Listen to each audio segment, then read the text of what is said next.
Baik, saudaraku pemirsa MTA TV dimanapun Anda berada, terima kasih Anda masih setia bersama kami dalam program Mitra Tani. Dan di hari ini kita masih membahas terkait dengan buah Black Sapote atau sawo hitam bersama dengan beliau Bapak Haryanto Sarjana Pertanian. Hari ini kita juga berikan waktunya untuk para pemirsa yang akan bertanya. Silahkan menghubungi kami di nomor telepon 02716793000 atau di line SMS dan WA di 08112553000. Baik Pak Har, kita tadi sudah menjanjikan mau memperlihatkan sebenarnya buah Black Sapote ini kalau matang dan siap dinikmati seperti apa gitu ya. Iya, iya. Nah, kita sudah siapkan video terkait dengan buah Black Sapote ini pemirsa yang kemarin kita hasil panennya. Betul. Dan kita lihat video berikut ini. Ini akan kita rasakan Black Sapote atau sawo hitam berasal dari kebun sebelah.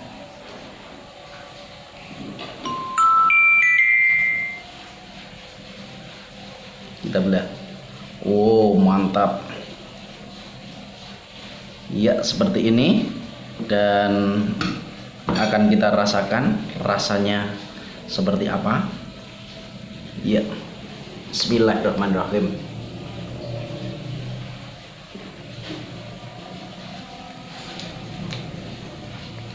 Mantap.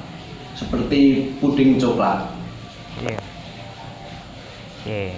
Itu ya pemirsa terkait dengan buah Black Sapote yang sudah matang. Dan kemarin yang nyicip itu Pak Har sendiri. Saya nggak dikasih. Ya, Iya. boleh diceritakan Pak Har, itu matangnya di bagaimana? Apakah diramkan di suatu tempat atau pakai istilahnya zat-zat ya tentu supaya matang atau seperti apa Pak Har? Iya, setelah kita panen itu kita biarkan aja. Kita biarkan, namun itu secara tertutup, namun jangan dimasukkan di dalam kresek plastik karena itu nanti tidak sempurna. Maka dari itu kalau itu bisa, itu di bawahnya dikasih raman dari jerami, nanti bisa ditutup kembali. Itu jarak waktu 10 sampai 14 hari sudah matang. Tandanya matang itu kalau kita raba dengan tangan itu empuk seperti itu. Kalau sudah empuk kita belah, kemudian kita lihat ini sudah sempurna, baru bisa kita makan. Itu membedakan antara yang matang dengan yang mulai busuk bagaimana Pak? Kan ini warnanya sama-sama hitam ini ya? Iya. Boleh Pak Har? Atau memang masaknya enaknya ketika proses seperti itu hampir mendekati ke matang busuk gitu Pak Har? Jadi untuk Black Sapote ini yang saya lihat itu tidak ada sampai busuk dari sampai misalkan ini 10 hari sampai 17 hari misalkan di situ. Memang ini awet. Ini juga hanya tambah lebih empuk, tambah lebih enak seperti itu. Tidak busuk. Tidak busuk. Saya belum tahu untuk busuknya. Ini karena apa? Airnya itu kan cenderung ini adalah lumer ya. Jadi kalau lumer itu tidak ada air menetes dan sehingga buah ini gampang busuk seperti itu. Oh, berarti memang karakteristik buahnya tidak membuat dia mudah busuk ya Pak Har? Tidak mudah, kuat lah untuk itu. Iya. Kan dari panen itu bisa kita nikmati baru kurang lebih 10 sampai 17 hari ya Pak Har? Iya. Ya lama lah kalau kita Lama, mau. memang betul. Ketika sudah bisa dipetik dan langsung diramkan, ya harus nunggu sampai sejauh itu baru bisa dirasakan. Sama sih dengan sawo-sawo yang Tapi sawo kebanyakan apakah di sini. juga selama itu Pak Har? Sama juga begitu, bisa dari 1 minggu sampai 2 minggu. Oke, berarti memang karakteristik dari sawo kurang lebih semua sama ya Pak Har? Sama, iya. Baik, ini tadi ada pertanyaan Pak Har dari Pak Tri di Purwodadi menanyakan ada berapa jenis dari tanaman Black Sapote ini dan apakah bisa tanaman ini dicangkok Pak Har? Oh iya, ya terima kasih Pak Tri yang ada di Purwodadi. Kalau kita lihat secara global itu memang ada satu tanaman Black Sapote. Namun kalau kita pelajari di sana itu ada kurang tidak ada 4 lah. Ada 4 jenis. Yang pertama ini adalah Black Sapote Jumbo ataupun Jaya. Black Sapote giant mat ya. Giant mat itu senantiasa buahnya yang besar-besar, memang dari sekitar antara 500 gram sampai 1 kilo. Kalau yang lokal itu di bawah antara 500 ke bawah, 500 gram ke bawah, itu yang membedakan. Terus ada dibedakan lagi, kalau black sapote itu pasti di dalamnya itu kebanyakan itu ada 5 biji ataupun yang ada di dalam satu buah itu. Namun ada juga varietas yang memang itu tidak berbiji, bijinya mungkin ada 1 tapi kecil sekali. Ini yang membedakan juga. Dan juga ada ya black sapote, namun daunnya ini adalah daun variegata, yang artinya ini adalah seper 16 mungkin di dalam ilmu pertanian itu, sejenis seperti albino. Jadi ini adalah mungkin kelainan seperti itu, namun ini memang ada di kalangan pertanian yang ada di sana. Lah dari variegata ini buahnya juga sama, namun buahnya ini tidak sebanyak ataupun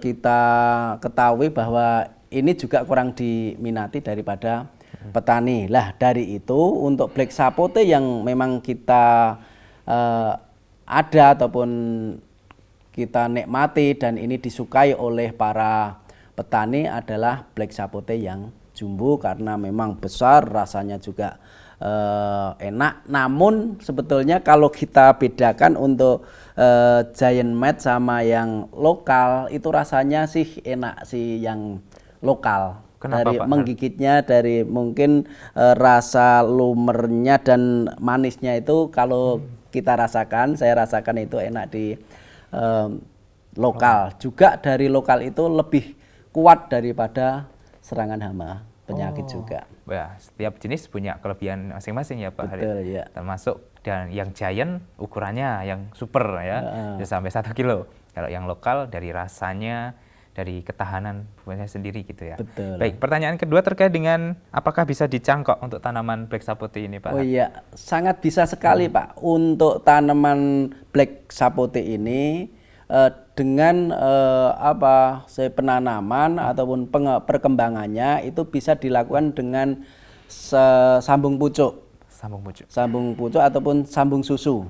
Sambung susu itu di mana ini ada ranting, nanti akan ditempelkan di ranting yang masih sesusuan ataupun masih muda, itu nanti tempel di situ, yang nanti ada akarnya, baru nanti kita potong.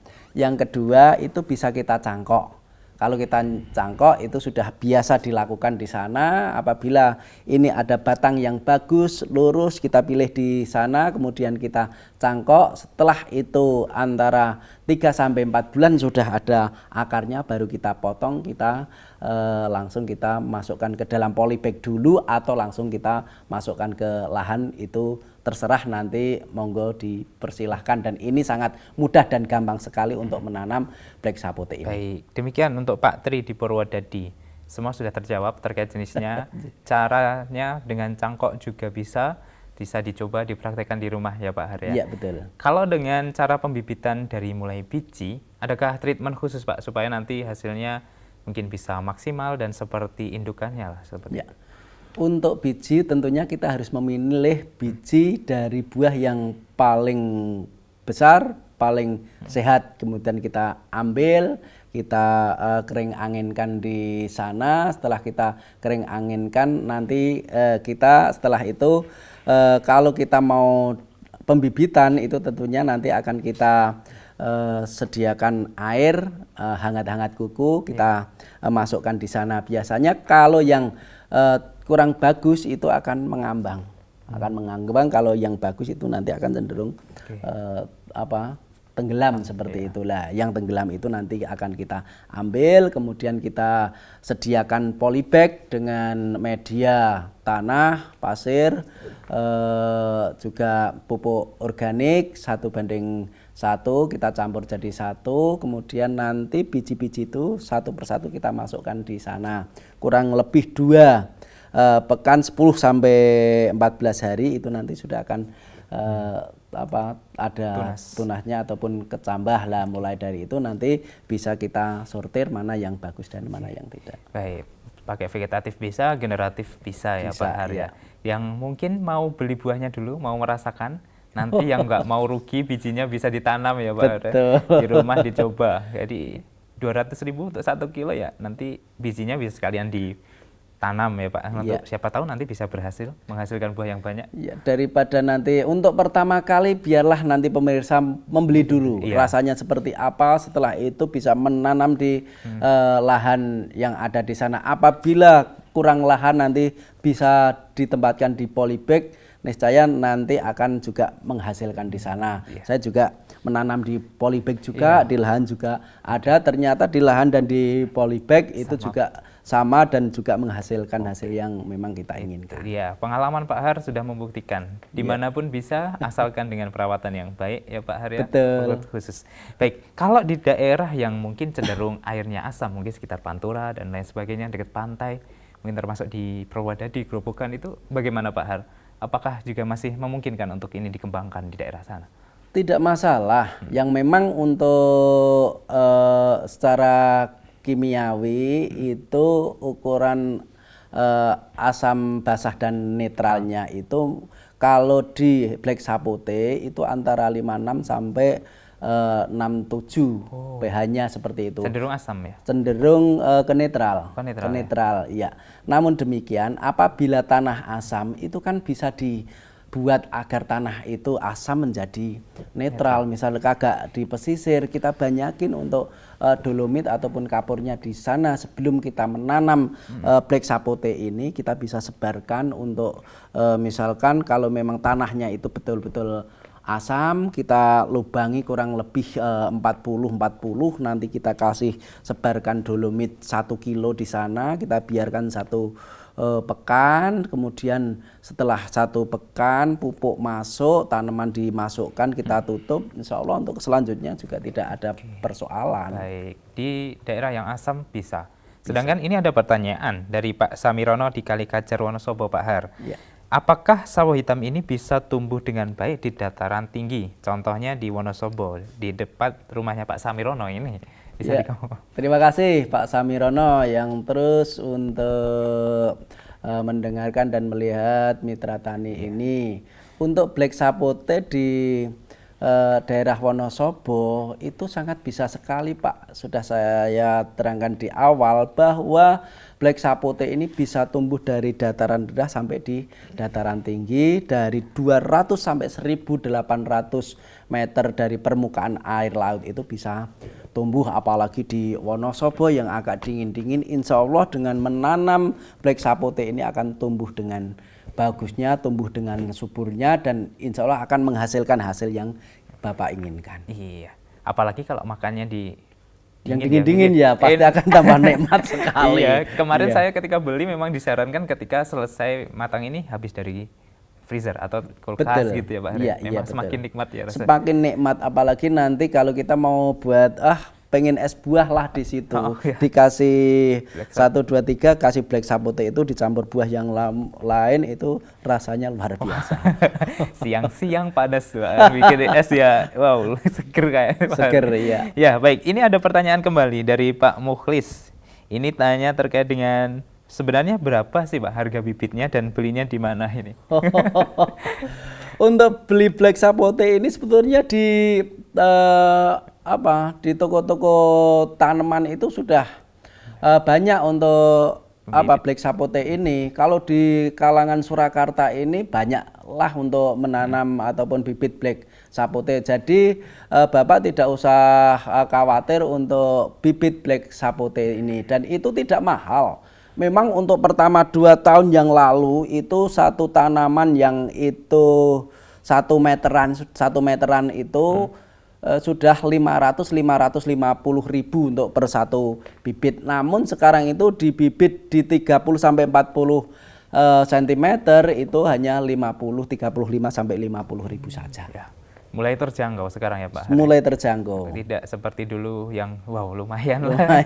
Berarti yang dulu sudah main sejak awal ya Alhamdulillah rezekinya ya Alhamdulillah Pak. rezekinya. Memang untuk tanaman black sapote ini untuk penjualan di bibitnya masih cenderung stabil. Memang kalau lebih tinggi tentunya juga harganya juga lebih mahal seperti itu. Kalau yang di sekitaran Solo nanti bisa mampir di tempatnya Pak Har ya. Bisa, nanti bisa duluan di tempat saya, akan saya tunjukkan ini black sapote, ini sudah berbuah seperti apa. Delalah ini habis panen, insya Allah belum berbuah lagi, nunggu mungkin 5-6 bulan akan berbuah. Iya, baik Pak Har. Demikian untuk Pak Muklis, semoga bisa dipahami, nanti bisa cek di toko pertanian ya insya Allah, atau kalau memang dekat dengan Solo mampir ke tempatnya Pak Har.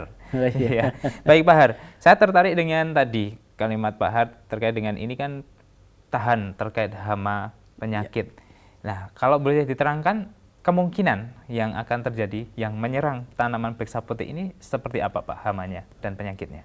Untuk black sapote ini sebetulnya jarang untuk hama tanaman, namun masih juga bisa terjangkit terkait dengan misalkan daunnya di situ ada belalang langsung di situ makan daunnya juga bisa. Dan kebanyakan yang ada itu ketika itu sudah berbunga mulai membuahkan dari bunga kurang lebih 2 bulan itu nanti ada kutu putih yang ada di sini saya di pangkal buah ini nanti ada putih-putih yang ada di sana, entah ini adalah semut ataupun semut bisa bertelur di sini warnanya juga putih, ataupun kutu putih yang memang ada di sini ini nempel di pangkal daripada buah ini, sehingga itu pun kalau ada seperti itu tidak usah kita pakai semprot ataupun yang lain, pakai tangan aja kita ambil, kita remas, nanti akan hilang sendiri.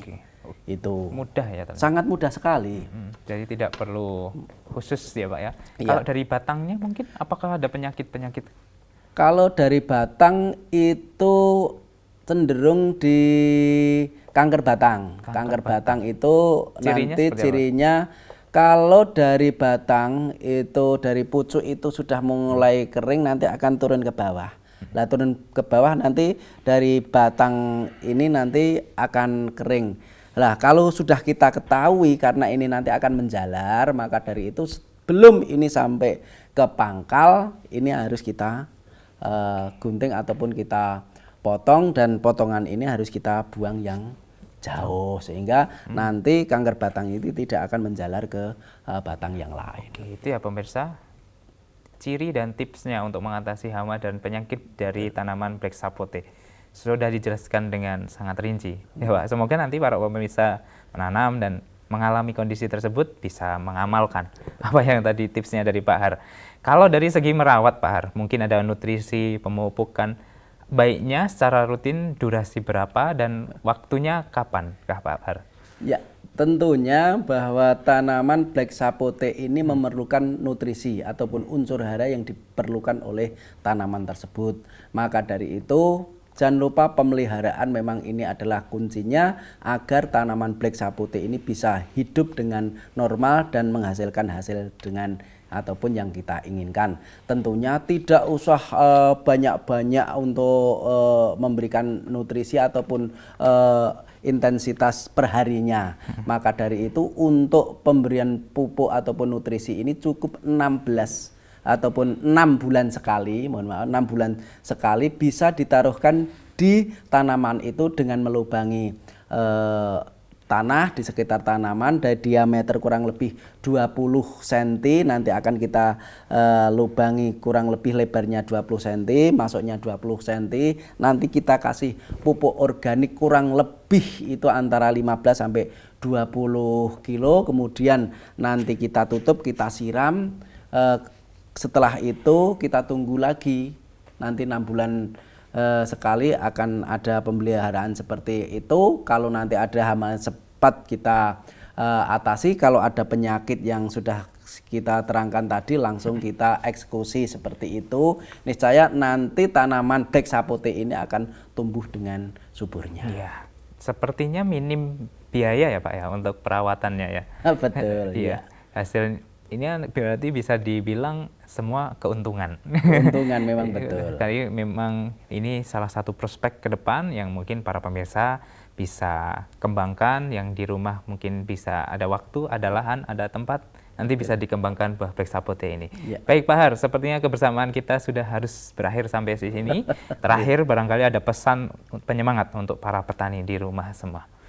Sahabatku, mitra tani dimanapun Anda berada, untuk bertani ini sebetulnya tidak usah ragu dan tidak usah bimbang, tidak usah resah apabila kita tidak bisa menanam tanaman yang kita tanam. Karena banyak alternatif yang ada di sini. Contohnya salah satunya adalah black sapote. Black sapote ini merupakan komoditi yang memang ini luar biasa dengan nilai ekonomisnya yang besar, namun cara penanaman dan juga pemeliharaannya itu cukup gampang dengan cara tidak usah dengan pakai kimia, dengan memelihara dengan alam ataupun dengan pupuk organik, ini sudah mampu menghasilkan hasil yang kita inginkan, dan ini merupakan bisnis baru yang memang ini adalah menggiurkan.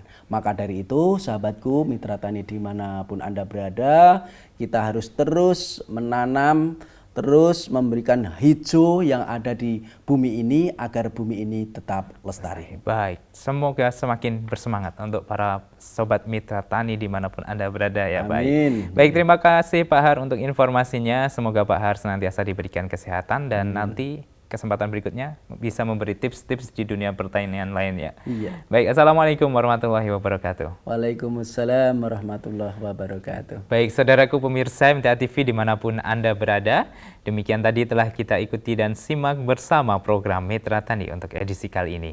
Kami mengucapkan terima kasih untuk partisipasinya, serta mohon maaf apabila ada salah kata dan perbuatan yang kami lakukan. Serta jangan lupa untuk selalu menjaga kondisi tubuh kita, supaya aktivitas kita di dunia pertanian semakin baik dan tetap semangat dan bisa maksimal nanti hasilnya. Akhirnya, saya Wahid Arifuddin pamit undur diri. Wassalamualaikum warahmatullahi wabarakatuh.